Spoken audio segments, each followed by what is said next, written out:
Students, how are you all? So आज मैं आपको standard 5 subject EVS lesson number 1 की एक्सप्लेनेशन के बारे में बताऊंगी। अब आगे आपने थोड़े पेज के एक्सप्लेनेशन देख लिए, तो आज हम दूसरे पेज के एक्सप्लेनेशन देखने वाले हैं। So okay, now let's start. So why so, ऐसा क्यों? Today Rajni had to go out for some important work। मतलब आज जो रजनी वो किसी ज़रूरी काम से बाहर जा रही है। She had to leave her 6-month-old son Deepak with her sister Sushila. वो साथ में अपनी बहन सुशीला और अपने 6 महीने के बेटे दीपक को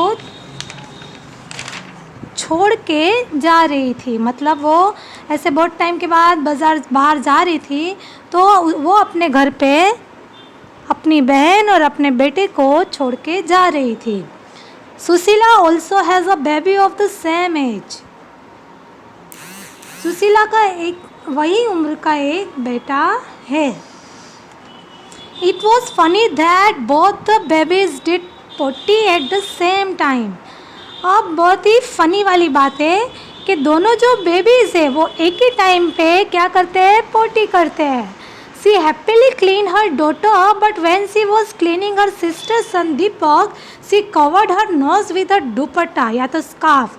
क्या होता है, अब जो वो अपने बेबी को तो अच्छी तरह से क्लीन कर देती है, लेकिन जब उसकी बहन का लड़का जो दीपक था उसको वो कवर्ड करने जाती है ना, तो क्या करती है, वो अपने नोज़ को दुपट्टा या तो स्कार्फ से ढक देती है।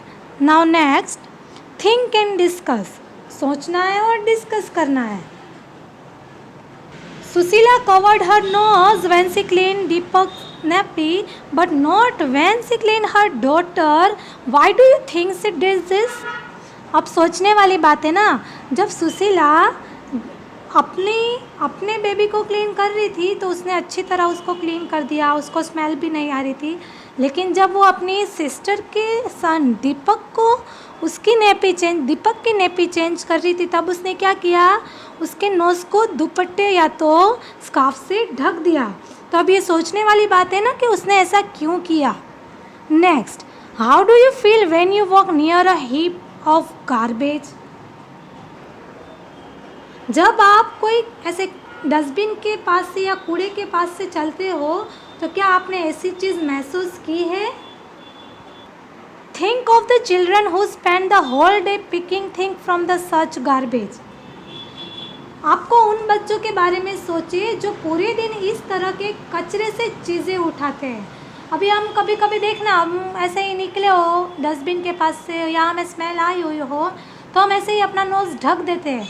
तो क्या कभी आपने ऐसा सोचा है कि जो पूरा दिन ऐसे ही कचरे के पास रहा हो या तो पूरा दिन इस तरह कचरे के आसपास खेलते रहता हो। इज़ अ स्मेल गुड और bad for everyone in the same way.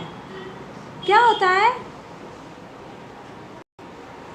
या तो कभी कभी उसकी स्मेल अच्छी होती है या कभी बुरी होती है, लेकिन और does it depend on how which one feels about it. लेकिन इस पर डिपेंड करता है कि हर इंसान इसके बारे में कैसा महसूस करता है। हर इंसान की फीलिंग्स के बारे में, कि हर इंसान में अलग अलग फीलिंग्स होती है। कोई क्या फील करता है, कोई क्या फील करता है। तो ये सोचने जैसी बात है ना। सुशीला पे से ही देख लो ना, जब उसने उसकी बेबी की नेपी चेंज की, तब उसने किसी से भी अपना नोज़ ढका नहीं था, लेकिन जब उसकी बहन के सन दीपक की नेपी चेंज करने की बारी आई, तो उसने क्या किया, अपना नोज़ ऐसे स्कार्फ या दुपट्टे से ढक दिया, है ना। तो आई होप आपको ये पेज समझ में आ गया होगा। तो अब आपको क्या करना है, होमवर्क में ये 1 पेज की जो डिफ़िकल्ट स्पेलिंग आपको लग रहे हो, वो आपको अच्छे से लिखने हैं और लर्न करने हैं। Okay students, thank you, have a good day.